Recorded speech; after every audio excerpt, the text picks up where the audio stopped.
Hello, welcome to the Honest War... Oh no, wait, I'm talking over the music. That's not helpful. Hello, welcome to the Honest Wargamer. I'm your host, Rob. It's Tuesday. I'm with a man who some people say is half machine, half calculator, and the other half is human stats machine. Mr. LLV, hi, how are you? Hi, I'm good, thank you. How are you? I'm hoping that you saw that I actually made 150% there when I added up all those parts that make you up, therefore infuriating all stats people.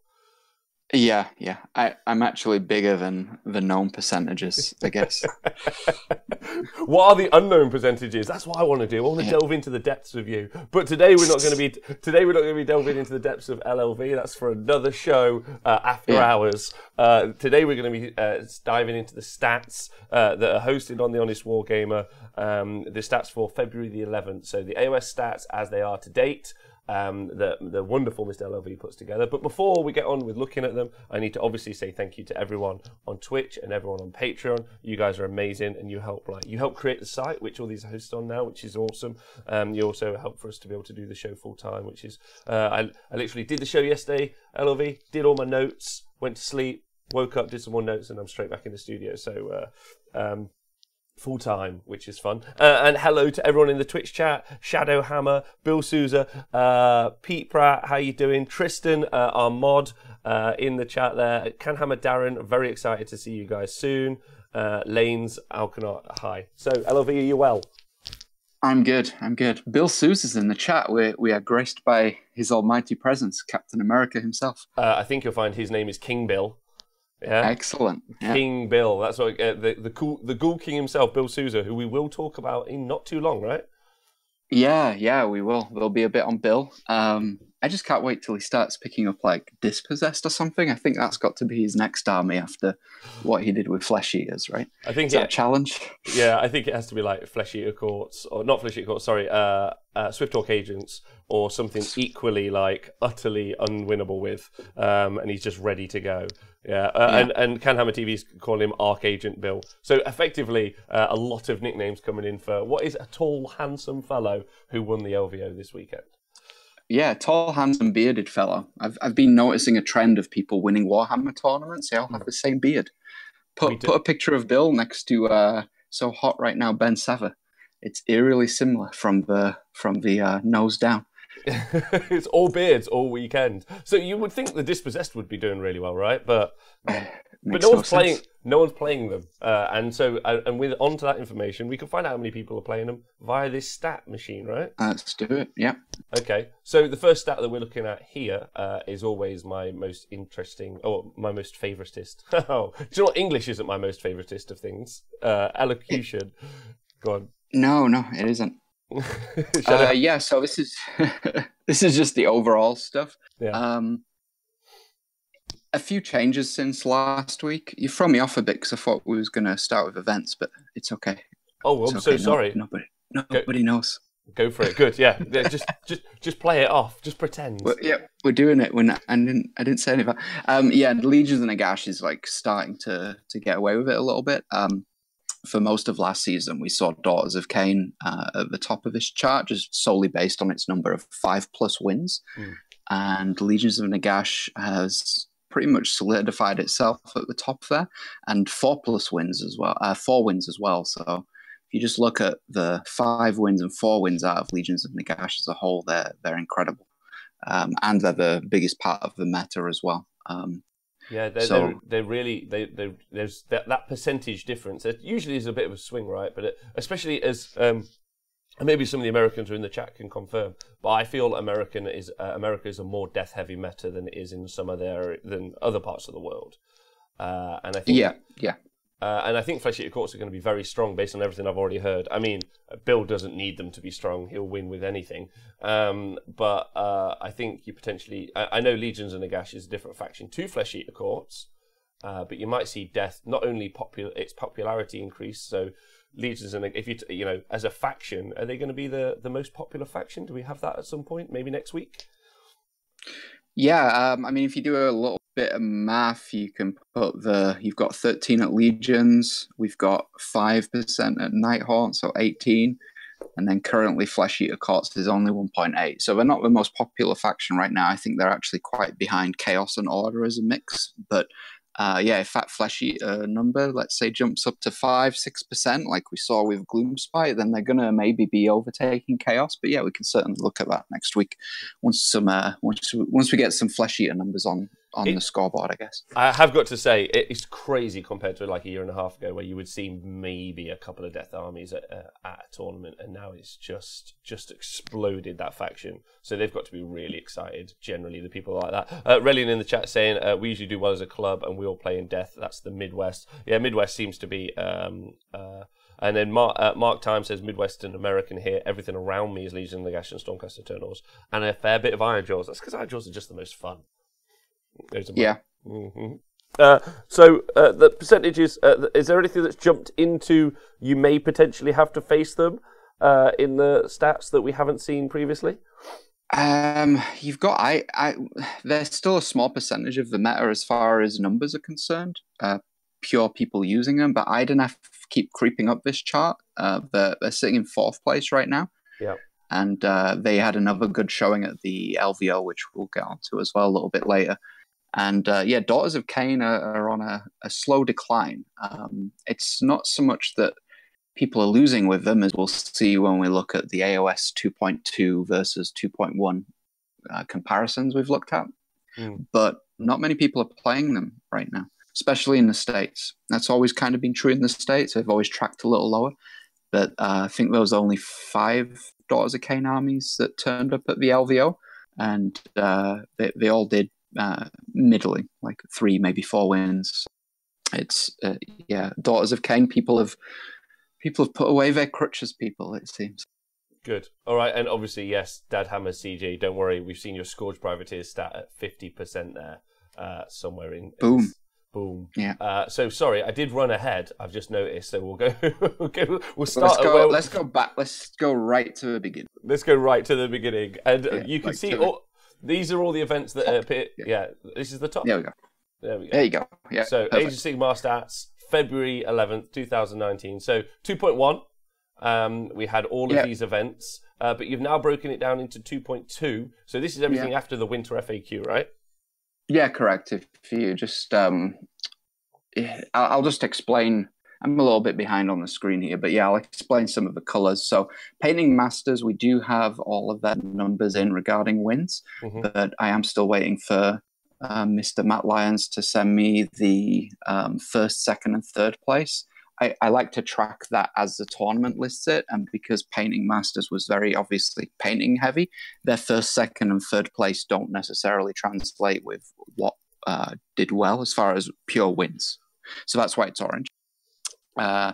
Then, yeah, we can see we've got the 1st places coming in at 10 purse Lords of the Mound, so on and so forth. I think we covered them last week if people want to go and check out that show. But new stuff. Warpacker still waiting for again. I don't know if the tournament organizers are even real from Warpacker at this point, but if anyone is listening, well, they're just digging themselves out the snow still, from what I've heard. Yeah, they're frozen somewhere. They're like the Beastclaw Raiders, right? They're just all frozen until they unthaw and get moving again. That was much nicer than what I was going to say. I was like, I hope they're not recreating the film Alive or something. like cooking each other with punji sticks made out of sprue. Yours was much better, so I'm glad I didn't make my joke. There we go. Your live one is very good, though. It's a segue into the Flesh Eater Courts winning the LVO. There you go. We are. Hi, Danny Paints. You've got. Oh, hi, Danny P. Sorry, cut you off. So Ulster Warlords, I just want to explain that one as well. It was a team tournament. We have recorded the actual wins, though. We can't obviously put a 1st, 2nd, and 3rd place because it's made up of 4 factions per team. But we have got the stats from the actual wins each faction did at that event in these numbers, which is why the 1st, 2nd, and 1st place is just grayed out there. And yeah, now we're into the LVO with Flesh Eater Courts, Stormcast, and Stormcast. And just a little preface as well before we get into those numbers. LVO had something very interesting that we've not seen in AOS yet. Yeah. And it was essentially, for those that don't know, It was a full 5-round tournament over 2 days, like one would expect. But then what they did is they took the top 8 scores and they went into a round-robin knockout tournament where each of those 8 players were seeded. So first place played 8th, second place played 7th, so on and so forth. And they all played off until we had a final winner. And that's what we're seeing here in first place, second place, and third place. So what's... Congrats. Congrats to Bill. That's what you're going to say, right? Yeah, congrats to Bill. Taking it down with Flesh Eater Courts pre-battle tone. Yeah, so there's loads of amazing things to say here. First off, like before we jump into what the LVO is, as in the incredible result of a very talented individual, I think the thing worth pointing out is if you do look at 2.2, you have very much like we prefaced before, a lot less Daughters of Cain's you can see on the board there. So if you kind of look at a lot of Legions and Nagash as always, but Beast of Chaos doing some work, and also Hosts of Nesh everywhere.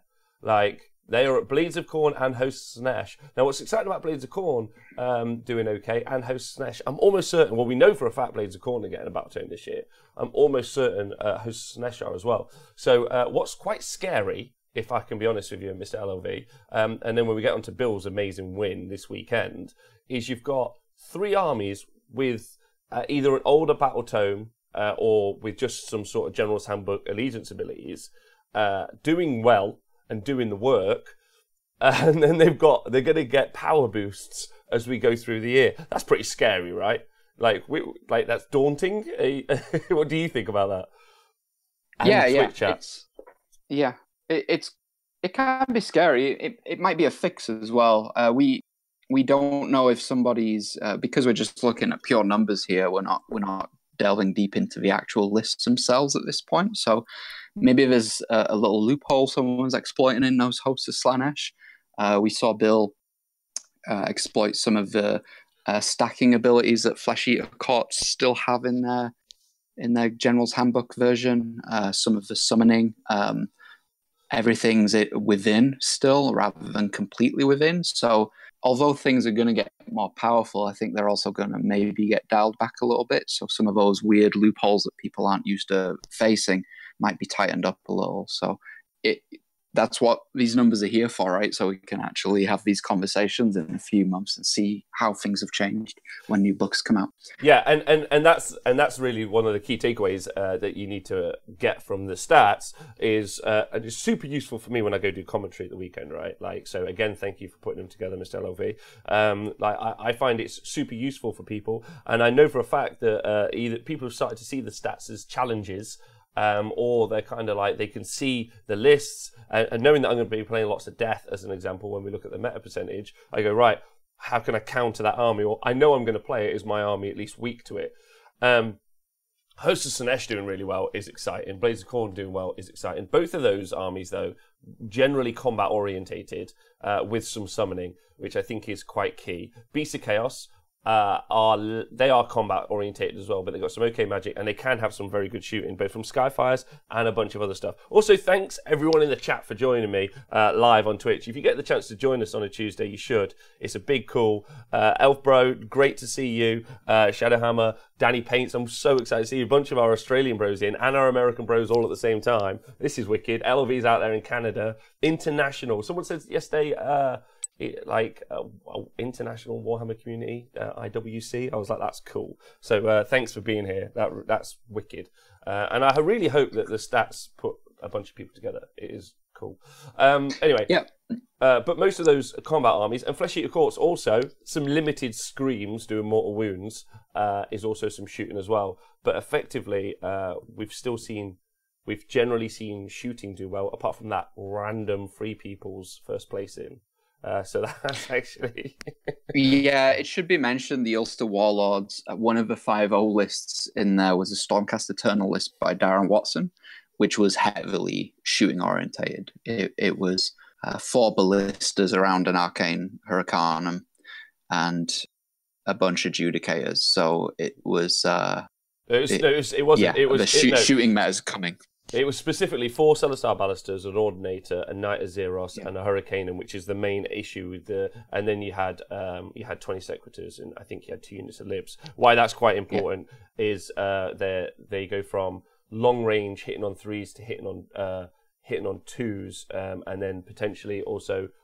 Caleb, thanks for joining the knee stabbing gang. Thanks everyone for being a subscriber on the show. It means a lot to us. And then the Knight of Zeros allows you to reroll 1s, so they just get crazy good. And we saw at the UK Masters, which we're going to talk about in a second as well. We saw obviously 2 shooting armies doing well. We saw a Bone Splitters army win that. So shooting's on the menu, boys. So get your shields out, hunker down underneath a rock. Trade in your small pieces of terrain that you used to take to tournaments for your very large pieces of terrain that you're now going to take to tournaments with tunnels in. I think I might play Skaven, Mr. LV, and I might just build lots of terrain with tunnels in it, like that's line of sight blocking. That seems fair, right? It seems totally fair. Yeah. Yeah. Oh, Shadowhammer, thanks for subscribing too. Just take all the terrain. Yeah, and also, we can't forget over in Australia, the Cancron himself, the 5-1 Carriage and Overlords player, inspiring the UK Master, the ex-UK Master, to take some Arcanauts himself. So that's quite cool. Yeah. We didn't get London Masters in here, and that was solely because it is a 3-game event. And people have asked, well, a 3-game event doesn't count. Doesn't count. Yeah. And it's not because I don't. You can have the argument whether they are relevant or not. You still won 3 games back to back, but it's just simply the algorithm I've got. I can't divide things by 3 and also 5. It starts to get messy. As a gamer, I don't think it counts. Like for me, like I know that like I can have some random tough matches on a Saturday, but most of the time it's fine. Like you can be drawn up against someone who maybe you were playing game 5 early doors, but especially when it's a large event, and obviously that wasn't in that case. All of the game was pretty top tier. We are limited a little bit, and that is also, we're going to see that in LVO again. A little bit of a disclaimer. For the numbers, I had to take the pre-tournament knockout, the pre-top 8 numbers is what we've included in here, because it essentially became a brand new event of 8 people once the 5 rounds were over. So although Bill had a fantastic 8-0 run, effectively, he's not playing against 129 people. Like the math gets weird. So I also just kept it nice and simple. I also think a world's first. So Bill, I'm not certain anyone else has done an 8-0. But I mean, Mr. Ben Saver himself did do a 9-0 a 10-0 over 2 events. He went back-to-back events. So that I think it was 11. He did a 6-0 at the he did a 5-0 at Angel Core, and then a 6-0 at the Warhammer Grand Final. So it was 11. Oh, Bill, I'm so sorry, bruv. Although in one event, it's one event, so I don't know. I would give my left nut to see those 2 play Warhammer against each other. I would not lie. Which is good because that one doesn't work anyway. I was like, how do I dig myself out of that hole? It was a bit of a hole. Yeah. So we'll move on to the winners circle. We've got a little bit of change in the winners circle. Oh, hold on. Are we going to talk? Are we going to talk about LVO, Bill, and some of the other stats coming out of the LVO, or are we going to do that after? We'll do the winners circle, and then we'll cover the LVO in detail. Yes, boss. Go for it. Perfect, because it's right there, right? So we got winners circle. Daughters of Cain are still at the top with the most first place wins, which is how this is sorted. Then again, Legions and Nagash Stormcast. What has changed big on here is Stormcast have bumped up a little bit over the Blades of Corn with that 2nd and 3rd place finish, and Flesh Eater Courts in, if you want to call it, 5th position. And this is all AOS 1 and AOS 2.1 and AOS 2.2 at this point. But yeah, those 3 wins. 3 first places, I think 2 of them are Bill, and one of them is Alan Baramovich, who I think Bill lent his army to, which is quite interesting. And again, a big shout out to the current UK Master who took that exact list also to a tournament in the UK, came dead last. So dead last, yeah. Definitely we need a dead last column. That's what dead last column, yeah. And I do have to say that I think that really does show it's the pilot, not the list, right? That means that's a big deal. And also, yeah, Bill basically owns this stat. Do you think maybe we could update that so maybe it just says like King Bill next to it? King Bill next to it, because I think we may have to. I like all the people who are like, I might get my flesh eater quartz back out again, and Bill's just there like, you knew nothing of us. Yeah, you betrayed the lady. Yeah, I think the third place is Bill as well. So that all those numbers except one of the first places, which was Alan Baramovich, is Bill Sousa. That is and are all those numbers one army? Yeah. It's the same army.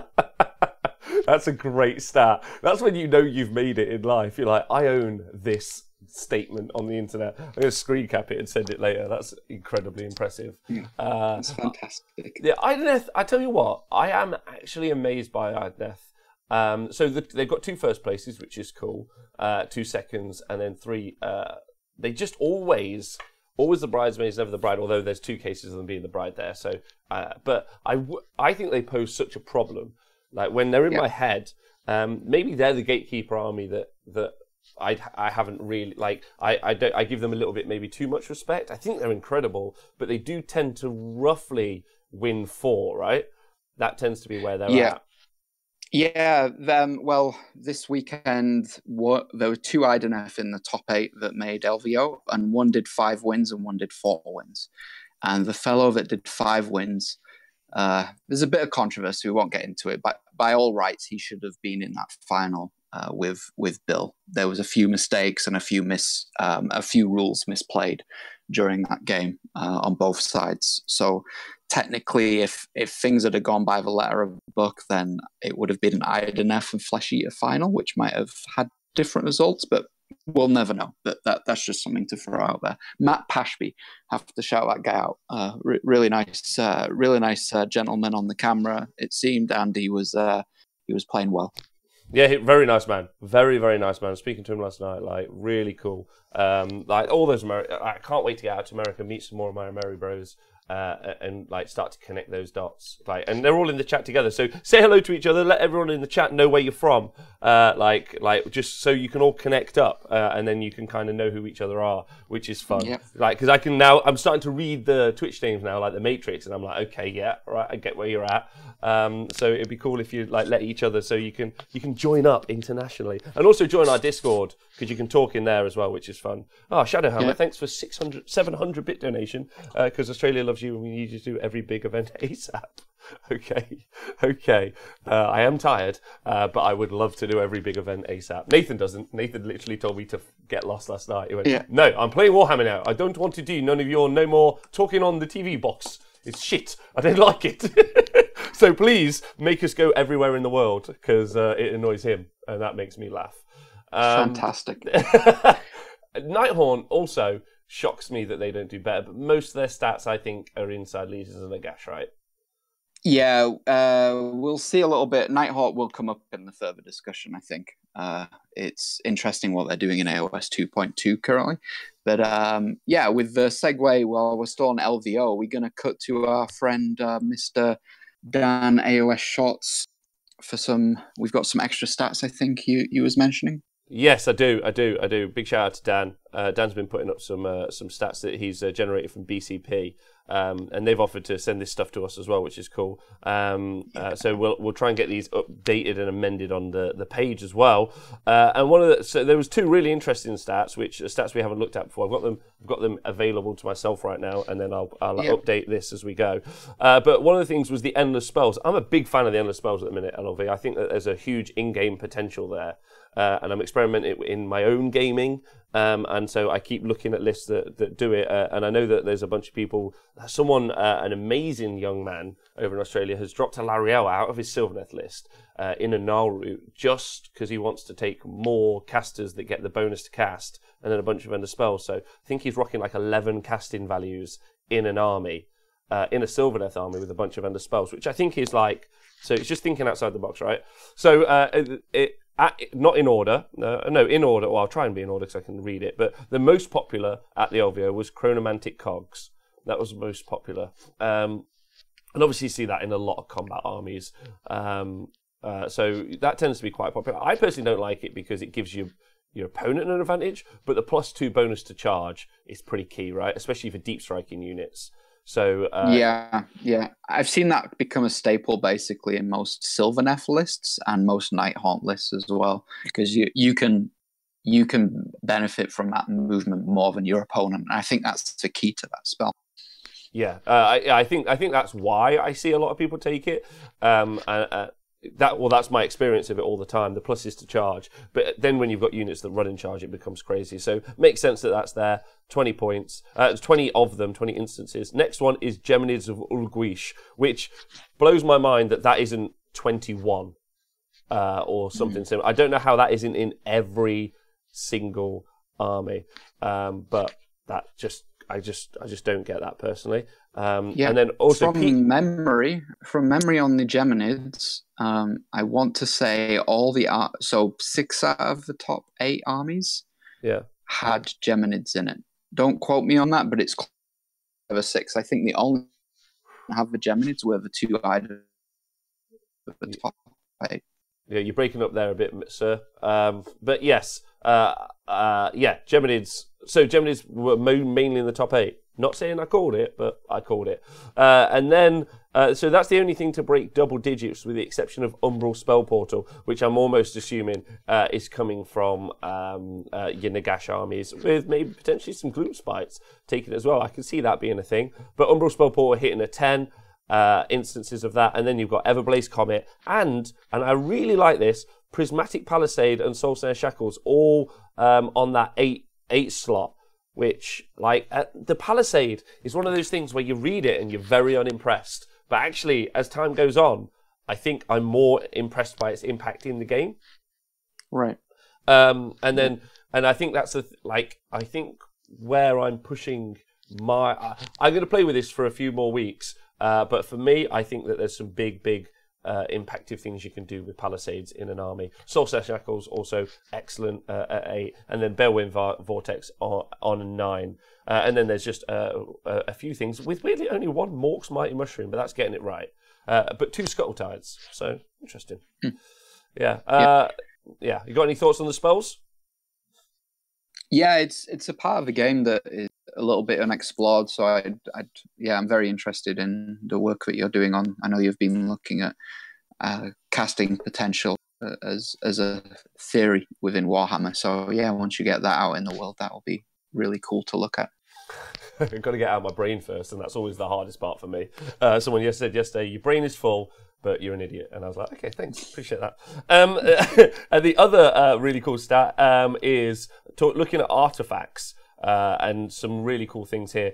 Especially the most popular artifact was the Aether Quartz Brooch at 13, along with the Griffeather Charm. So Griffeather Charm makes a character -1 to hit, which is really quite key, and I think it gives you +1 inch movement as well. And then the Aether Quartz Brooch lets you regenerate. If you spend a command point, you get 1 back on a 5+. So you can start using command points. Especially useful on armies that are able to use command ability stacking. So that would be using the same command ability more than once. So I think that's why you're seeing its popularity there. And also just maintaining command points for maybe making units immune to battle shock, running and charging. Those, I would say that actually the run and charge command ability is so impactful in the armies that are able to use it. So I think so we might be entering, and you've seen the same in 40k. 40k had such a problem with command point farming, as it was known. This and Aether Quartz Brooch would be command point regeneration. So you've seen so much of that occur. Heralds of War, evening, sir. How are you? That you actually, and you're now seeing that slip into 40k AOS, which that's interesting, right? Yeah, our friends over at the Just Play podcast, Just Play Gaming, they actually have touched on Aether Quartz quite a bit when they've looked at some lists from the last events. They've made a really interesting point, actually. It's Aether Quartz done right and Aether Quartz done wrong, in that it seems a lot of armies are just kind of thrown into a list because they don't have anything else really useful to spend their artifact slot on. But they made a good point in that you want kind of a mass of command points to start with in order to be generating those A for quartz points. So yeah, check that podcast out. It's a good one for in-depth analysis. Potentially. For me, I got to say that that it's really interesting. It does depend on the army build that you're seeing, and obviously armies such as Legions of Nagash, which already have like a bunch of pretty cool utility pieces inside their army. Just having more command points can be quite vital for them because they don't have a lot of access to formations to generate more. I saw it used at the UK Masters with a Bone Splitter army that started turn 1 with 4 command points, used them all in the first turn, and then would be rolling 4 or 5 up. So you're more likely to at least get 1 back, meaning you can command ability stack at least twice in turn 2.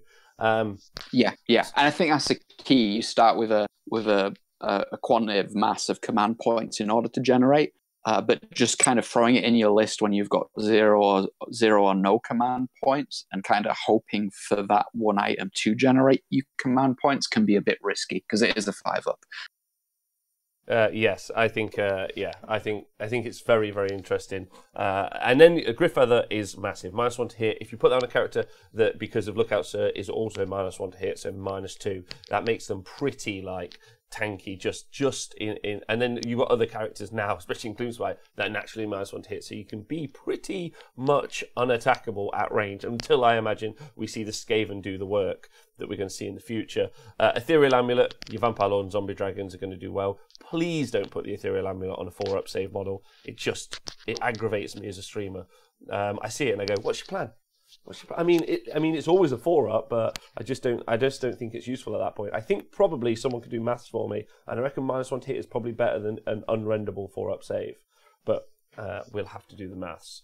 I don't know if anyone's got any other feelings about that, but I do. Sword of Judgment's cool. I like that. Doing D6 mortal wounds to characters on 6s to hit.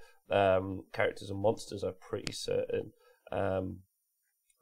Acorn of Ages, 5 of them. Ranus, 5 of them. And Thermal Rider Cloak, 5 of them. So, and then the Godforged Blade is at 6 as well. So yeah, some popular artifacts coming out, and quite a few of them from the realms. So really nice that people are jumping in there. And then obviously every Sylvaneth army pretty much rocking the Acorn of Ages. So it'd be cool to see that at some other events, right? And look at the information.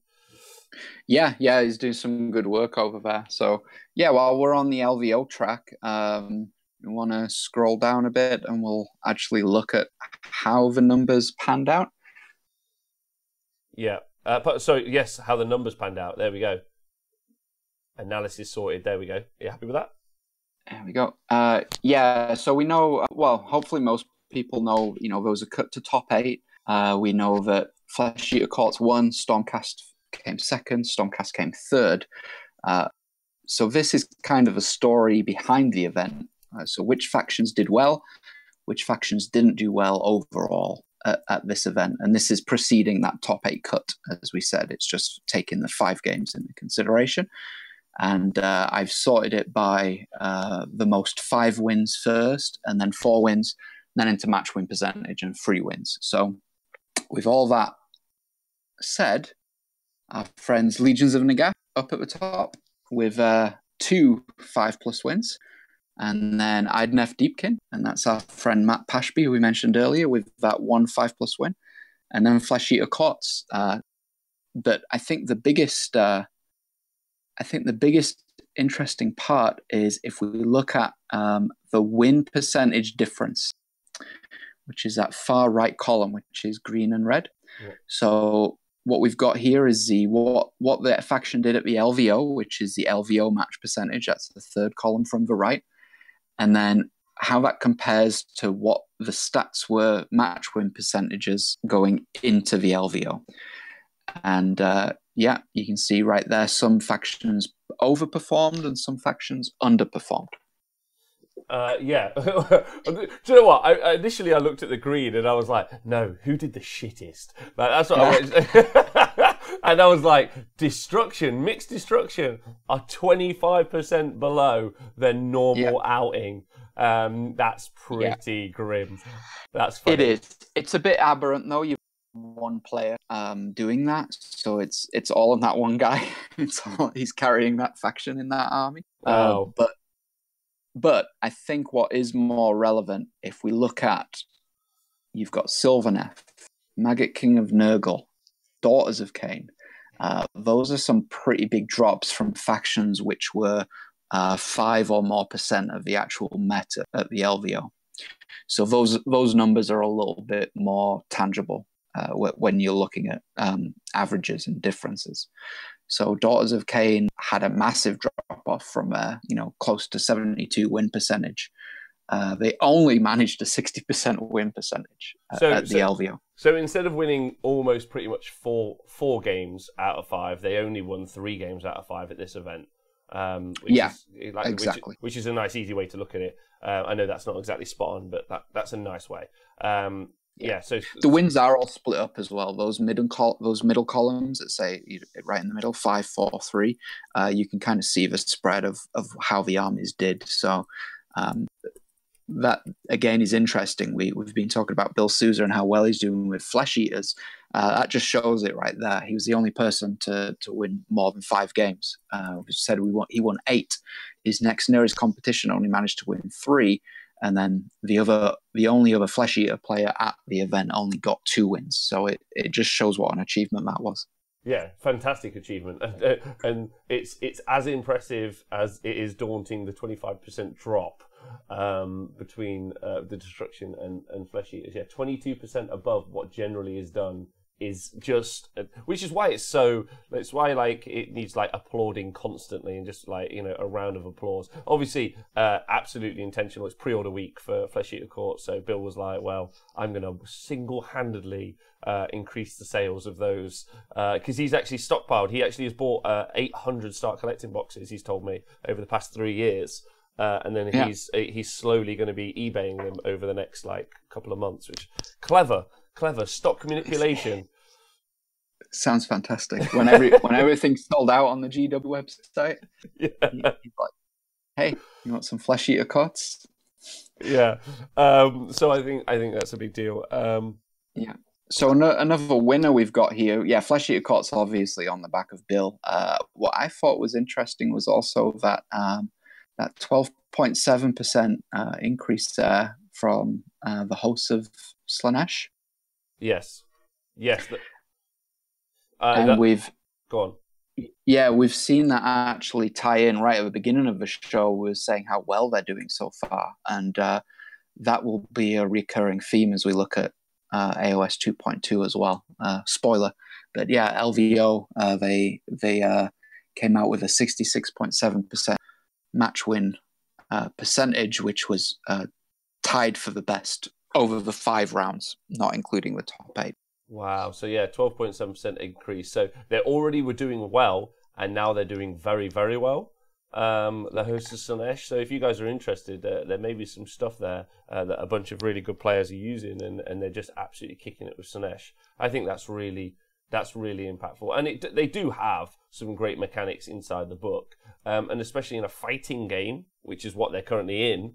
They're going to do well, but I think when shooting comes about, I think you're going to see that number drop drastically over the next 6 months, in my opinion. That's kind of my analysis there, which I think is cool. It's nice seeing Sylvaneth starting to improve themselves as well a little bit, bumping up those numbers a tad. And then what else? Beast Called Raiders doing better than they should do. Sylvaneth actually dropped. Sylvaneth had a poor showing at this event. Oh wait, am I doing the table wrong? Oh yes, thank you. Possibly, yeah. It was about it was like nearly a 12%. Yeah, it was Tzeentch that actually did well. They've underperformed so far in AOS 2.1. I think people are actually starting to settle with some decent builds now. And friend of the show, Joe Cryer, took his Tzeentch army into the top 8. And won 4, which has helped propping up those numbers a little. Yeah, I think that there's not a lot of love, and really, if you look at the Beast of Chaos book, the Beast of Chaos book is effectively a Tzeentchian book with the Zangor, and that can also do really well as well. So you've if you do have some Zangor knocking around, you've got 2 potential armies. I think the old Tzeentch build was demons, and then those just got hit so hard. That a bunch of and the Zangor were always good. It's just people were like, well, all my demons are useless now. I'm just going to go and get a different army. Not useless, and they're not useless. I'm not saying that they are, but I feel that was people's reason, and that's why you saw them become less popular, and the competitive builds were moved away from it, and you had to really add more to your Tzeentch army to improve it. Joe's build was essentially a beast army. He had 30 Zangors, and then he had the 9 Enlightened and some Skyfires as well, and then just filled out some characters and the Carrick Acolytes to fill some battle line. But yeah, essentially that core beast of 30 Zangors and a bunch of Enlightened, like Dan, the UK Master, won that event with. I think that's going to be a core of both Beasts of Chaos and Disciples of Tzeentch moving forward. Yeah, it's nice seeing also Seraphon do a little bit better, if I've got that right. I think they have 12.4% up. With Seraphon is... I've done that wrong. They're good. Yeah, they're coming into L not doing very well at all, so they actually had a better than normal showing at the LVO. Yeah. Good. All right, sweet. I'm happy for my my Seraphon bros. They definitely need some love. I think at this stage, it's tough out. It's tough out there for that army. It's tough. I think you're going to be playing them. Is it Wednesday? You said. Yes, I'm playing Nikos. I'm playing against his first stage, as he only calls it, Lizardmen army. But I'll be running four level 1 casters, so 4 demon smiths and some endless spells. I'm seeing if. Like as an example, real quickly, to follow where I'm going with endless spells and casters at the minute. When I play games, I keep looking at army builds. Look at a magma cannon for the Chaos Dwarves, and that does you roll a dice at 18 inches, it's shoot and attack, and if you roll a 3 or more, it does that many mortal wounds. So 3 mortal wounds, 4 mortal wounds, 5 mortal wounds, 6 mortal wounds, depending on what you roll. And you can make it 24 inches. So that's 140 points. But instead of taking that, I decided to take Geminids and the Demon Smith, which was just way better. So now I'm I've got some spare points, and I'm like, okay, a Demon Smith and Pendulum, a Demon Smith and Shackles. Like, is it, I keep thinking, so it's an unbind. How many points is that worth? And how much is it worth doing D6 mortal wounds from the Pendulum? You know, and that's kind of where my brain's at the minute. So I'm doing that cost opportunity conversation with myself. It's all based on casting. So if I play against Nagash, I'm in a tough spot. Can completely understand people's feelings there. But I'm not always going to play them, although that will be the army I'm most likely to play, thanks to the stats. So that's kind of that's kind of where I'm at with that army at the minute. And those are my thoughts. So I'm doing a kind of a cost analysis by just playing them out and seeing how I feel. Yeah. Yeah, I think that's worthwhile for anything. So I think we're on the overall breakdown now. It's we covered that at the beginning of the show. So, okay. So before we scroll down any further. Okay. We're going to look at... Oh, no.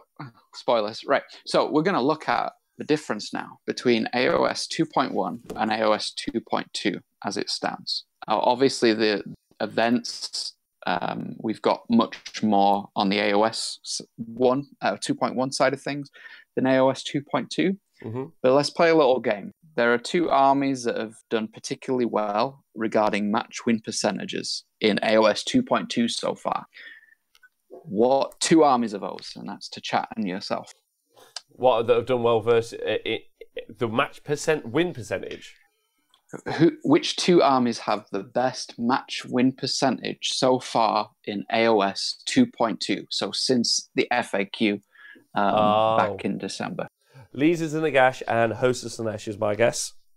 Yeah. Do we have anybody in chat throwing numbers out? Well, we got to wait. They'll be like a minute behind. So. There's also a stat. Do we have a stat on how many times you wrote shoot angle on the LVO stream chat during the final match, Mr. Yeah, I do. It was 0 because I was writing angle shoot. So the guesses are coming in. I guess Blades of Corn and Legions and Nagash. Legions and Nagash and Blades. Blades of Corn and Deepkin. Says Harrylicious. So there you go. So let's should we do the reveal? Let's do it. Let's scroll down and see who is at the top of that chart. And who is this the one? Yeah. Who is at the top of the chart? Is this the chart?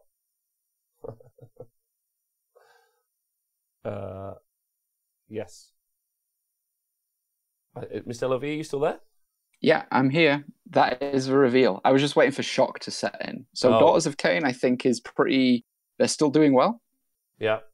but look who also has a 68% match win percentage. Oh, yes! Evil dwarves are the best. All right, Legion of Asgore. Oh my god, we're basically the best faction in the game. Like, all you other fuckers suck, and just get out.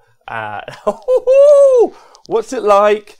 Starting a trend. That's right, trendsetter. No, Heralicious, it's not fake news, and it's not a fake army. They are a 68% win rate. What's it like being so good? How did you feel when you saw their stats, LV? Were you like, of course they are. Rob's basically a genius, and also screw Nathan. Yeah, I might have had to check them like 3 or 4 times. I was like, what the hell? I'm so sorry for everyone's ears. I'm so sorry. Misdirector, Legion of Asgore, best faction. I'll play mine to ruin the stats. No misdirector, no one. Yes! I can't wait to tell Dispossessed Dan. This is going to be the sweetest. I'm screen capping that all day. Well done to all my Legion of Asgore brothers out there. You guys are heroes. I mean, Daughters of Cain guys, you're cool too, but sweet. Yeah, I mean, I'll throw a little bit of realism in. They are a small percentage of the AOS 2.2 meta right now. It's only 1%, so it's a very small handful of players. But is that a heighted statement? Yeah, it's very small group of players there. Ooh, okay. But also, First Night Sands made a good point, popping your head above the parapet just in time for the nerf. Uh-oh. It's okay, no one knows this. Shh, don't tell anybody. Yeah. We're going to delete this off the internet after. Yeah. Only this podcast will be this show will be the only evidence that we're doing good. All right, amazing. Oh, I feel like you've done that, LLV. Like, somehow, like, I feel like personally thankful to you, but I actually should be personally thankful to all of the Legion of Asgore players, so go job. Anyway, I'll try to focus and be impartial. Oh, Bill from the Rolling Dice podcast. Also, check out the Rolling Bad podcast if you get the chance. Subscribe for 3 months. Thanks very much. Yeah. So not much data right now. We've got 36 events versus 8 of AOS 2.1 versus 2.2, which equates to essentially just under 8,000 matches for AOS 2.1 versus 2,500 for AOS 2.2. Yeah. So the numbers are still a little bit small on the AOS 2.2 side to draw conclusions, but we can actually start to see some trends, and we will see this increase as more and more events come in, and that AOS 2.2 number starts to bump up. And again, I always say, let's take a look. So we've got meta percentage first. Now we know that is 100% true stat. This is what people have turned up with at events, and it's sorted by match win. So that if you look at the meta percentage column, you can see by the green and the pink what is up and what is down. Yeah. So what is interesting is it's not that much. It's not that much of a swing, right? Most it's tracking pretty close. Idnef is on the uptick, yeah. You've got brand new factions, obviously, like Gloomspite Gits, which are going to look massive in comparison because they don't have any data. So take that with a pinch of salt. But yeah, Daughters of Cain on the downswing is noticeable. It's not a huge percentage swing because it's only 0.6, but because they only started at around 5.5%, it's like almost 10% of their player base has gone down, if that makes sense. Yes, it does make sense. Yeah, that's interesting. It's interesting that also Beasts of Chaos aren't up. So if you look at the swing, Beasts of Chaos, I suppose we're out for a little bit longer, so maybe we haven't seen their inclusion. Yeah, but they actually had an event prior, so their swing is quite big in comparison to the rest of the field, but it isn't a Gloomspite like all of a sudden 5% of them, 4% of them are. But Idnef tracking up is certainly a thing to look at. Wow. Okay, that's I like that. I think more eels. Well, I think it's going to be more eels, and we'll see if they get points change in the future. Yeah, but it seems all pretty much on track, which is nice. Just some small for meta, yeah. But match win, I guess people still have armies. Yeah. Match winners, you've got some big changes here. So obviously, it's sorted by match win percentage. But if we look at the percentage differences, who's doing better and worse? Daughters of Cain, although being at the top, are actually losing ground as far as match win percentage, nearly a 3% drop, which is bringing them more in line. That's a combination of not as many people are playing them, and they're not actually putting up the results that they were. They're putting up like the 3 wins instead of the 5 wins. Legion of Asgore, obviously, we said is tracking up. Legions of Nagash is tracking up with the same meta percentage. So the same number of players, maybe different players, but the same number of players are actually winning more matches. That's right, baby. That's right. It's because we're just getting better and better. It's because we're powerful over short distances, so we've just been building up speed. That's been the key. Excellent. I'm really chuffed with that. So, 10% upswing is big. Legion of Nagash with another 5% upswing. So they were already doing well. They're doing better. Wanderers. Wanderers are up there, yeah. But that's a very small percentage of people playing it, right? It's one player, yeah. Right. If you look at the percentage of the meta, I think you kind of, if you want to discount anything under like 1%, as kind of aberrations at this point. So like Wanderers, Phoenix Temple, Beast of Chaos is relevant though.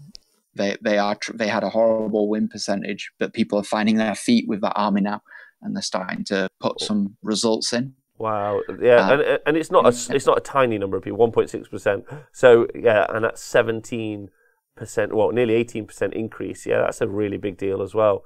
That is, I mean, there are things like the 51% increase, but that's just because no one actually has played with that faction before. So that's their first inning on the stat, right? That's Gloomspite, yeah. But I think right at the beginning of the show, we started the narrative of, look at Hosts of Slaanesh, or they're all of a sudden doing well. We saw them do well in the LVO stats, and we're seeing them do well here. They're posting just over a 60%, so 61.7% win percentage in AOS 2.2 right now. And they're not the biggest faction, but they still have 1.5% of the meta. So there are players playing them. So you're looking at around 2 players per 100-man event. So it is a relevant number there with Hosts of Slaanesh, I would say. And their number is going up. It's hitting a very 60%. Is a pretty terrifying stat, really, when you get to it. So that's interesting.